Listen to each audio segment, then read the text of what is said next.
और अभी की बड़ी खबर, एक और जानकारी आपको दे दें। राजेंद्र नगर में बुलडोजर एक्शन की तैयारी है। एमसीडी की टीम अतिक्रमण हटाने के लिए पहुंची है। तो एमसीडी की टीम वहां पर बुलडोजर एक्शन के लिए तैयार। आप देख रहे हैं, तस्वीरें सामने आ गई हैं। दरअसल ये पूरा जो इलाका है, मैं आपको बता दूं कि यहां पर सैकड़ों कोचिंग इंस्टीट्यूट हैं।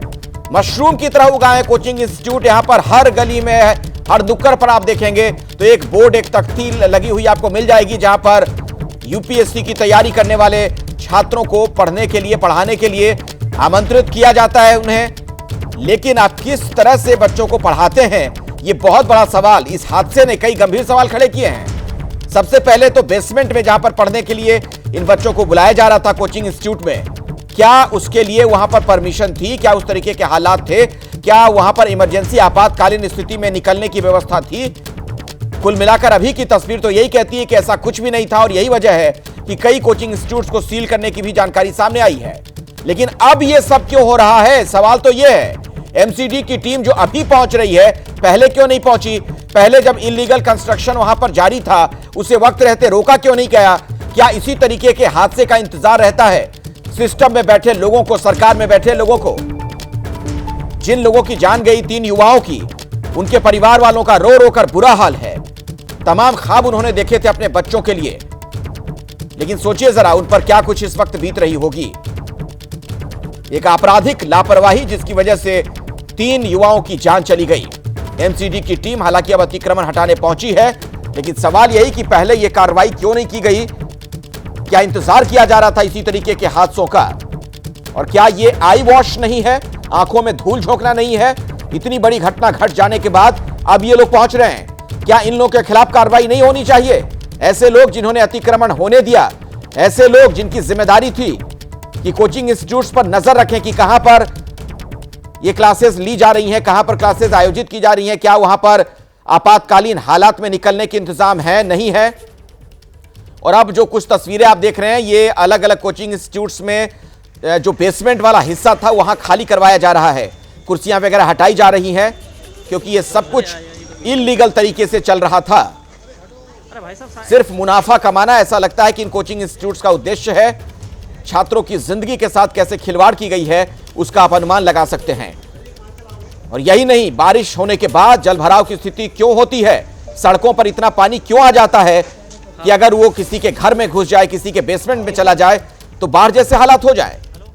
एमसीडी के ऐसे लोगों के खिलाफ भी कार्रवाई होनी चाहिए, जिनकी यह जिम्मेदारी है कि ड्रेनेज सिस्टम को दुरुस्त किया जाए। मॉनसून से पहले सारे नालों की सफाई होनी चाहिए, ताकि पानी वहां ना जमने पाए, ना रुकने पाए। आप सोच रहे हैं, देश की राजधानी का यह हाल है, दिल्ली देश की राजधानी, और वहां पर यह स्थिति। एमसीडी जिस पर आम आदमी पार्टी काबिज है, उसे इसका जवाब देना चाहिए। बड़ी बड़ी बातें, आदर्श की बातें करने से काम नहीं होता, बल्कि हकीकत की धरातल पर उतरकर काम करना पड़ता है।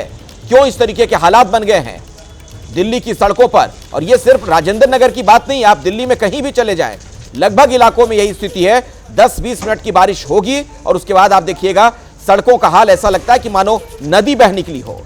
यहां भी यही हुआ। इस इलाके में बहुत ज्यादा पानी सड़क पर हर तरफ नजर आ रहा था, और उसके बाद वो पानी किसी वजह से बेसमेंट की तरफ चला गया। और ये तस्वीर भी हम आपको लगातार दिखा रहे हैं, तेज प्रवाह पानी का नजर आ रहा है, बहुत तेज गति के साथ। ये बेसमेंट का पूरा अंदर का हिस्सा भर गया था, और इसी में उन 3 बच्चों की जान गई है। सोचिए किस तरीके से दर्दनाक हादसा हुआ। और अब बुलडोजर लेकर एमसीडी के लोग वहां पर पहुंचे हैं। उनकी कुंभकर्णी निद्रा टूटी है, और अब जाकर कार्रवाई की शुरुआत। कुल मिलाकर अपनी खाल बचाने की उनकी ये कवायद ज्यादा लगती है, क्योंकि अब हंगामा हो रहा है, सवाल पूछे जा रहे हैं। तो कुछ तो ऐसा किया जाए, दिखाया जाए कि लगे कि हां, एमसीडी के लोग भी एक्शन में हैं। पहले से यह अतिक्रमण क्यों नहीं हटाया गया? सबसे बड़ा सवाल, बुनियादी सवाल, जिसकी कीमत इन 3 बच्चों को अपनी जान देकर चुकानी पड़ी है। और दोनों गलतियां, दोनों जो खामियां हैं, ये एमसीडी सीधे तौर पर इसके लिए जिम्मेदार। चाहे वो जल निकासी वाली चीज हो, सड़कों पर जो पानी भर जाता है, इसका जवाब भी एमसीडी को देना चाहिए कि क्यों करोड़ों रुपए का बजट होता है ड्रेनेज सिस्टम को दुरुस्त करने के लिए, वो पैसा कहां जाता है? क्या ये सब कुछ करप्शन की वजह से हो रहा है, भ्रष्टाचार की वजह से हो रहा है? और दूसरी बात ये कि अगर इन इलाकों में अतिक्रमण है, गैर कानूनी तरीके से बेसमेंट में अगर क्लासेस चल रही हैं, तो वक्त रहते उनके खिलाफ कार्रवाई क्यों नहीं की गई? अगर आप इन इलाकों में चले जाएंगे, ये तो ओल्ड राजेंद्र नगर की बात है, दिल्ली में एक इलाका मुखर्जी नगर भी है, इन जगहों पर अगर आप जाएंगे तो कोचिंग इंस्टीट्यूट ऐसे आपको नजर आएंगे, ऐसा लगेगा जैसे कुकुर मुत्ते होते हैं, मशरूम की तरह बिल्कुल ये उगाए हैं। चारों तरफ छोटे मोटे कोचिंग इंस्टीट्यूट के बोर्ड आपको नजर आ जाएंगे। और बुलडोजर वाले मामले में कुछ और जानकारी के साथ हमारे साथ वरुण जैन हमारे सहयोगी जुड़ गए हैं। वरुण, कुल मिलाकर तस्वीर हम देख रहे हैं, क्या बुलडोजर वगैरह वहां पर मौजूद, लेकिन वही बात जो अभी थोड़ी देर पहले कह रहे थे, पहले ये सब कुछ क्यों नहीं किया गया? क्या इसे सिर्फ हम आई वॉश ना माने अब कि अपनी जिम्मेदारी से पल्ला झाड़ने के लिए सब कुछ किया जा रहा है?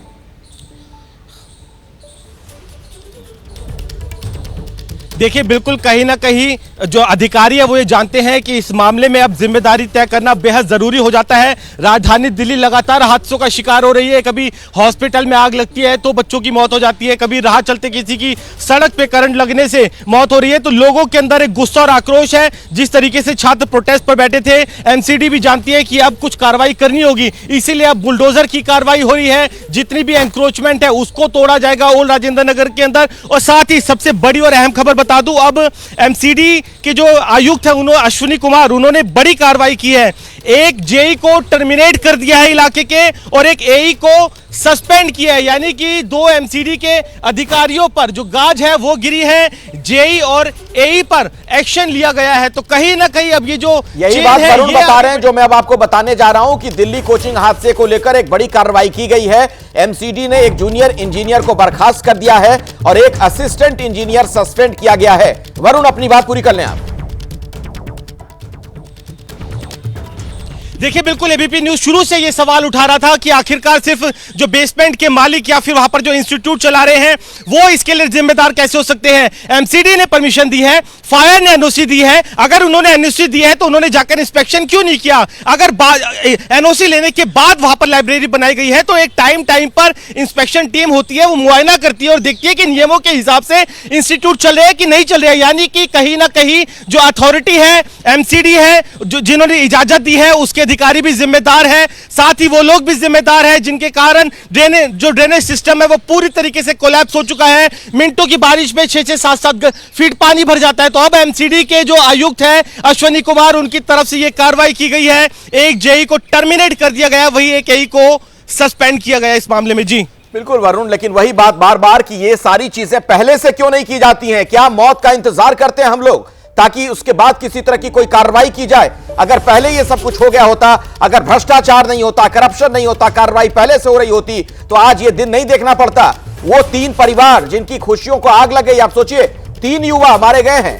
जैसे ही घड़ी का काटा दोपहर 2:30 पे आए, बबीता जी का दिल सास बहू साजिश के लिए मचल जाए। और ये है इनकी बहू, पूरे दिन ऑफिस की टेंशन हो जाए गॉन जब ये करें अपना फेवरेट शो फ्री टाइम पे ऑन। इनकी तरह आप भी देखें अपना फेवरेट शो अपने टाइम पर और डाउनलोड कीजिए एबीपी लाइव ऐप अपने स्मार्ट टीवी पर।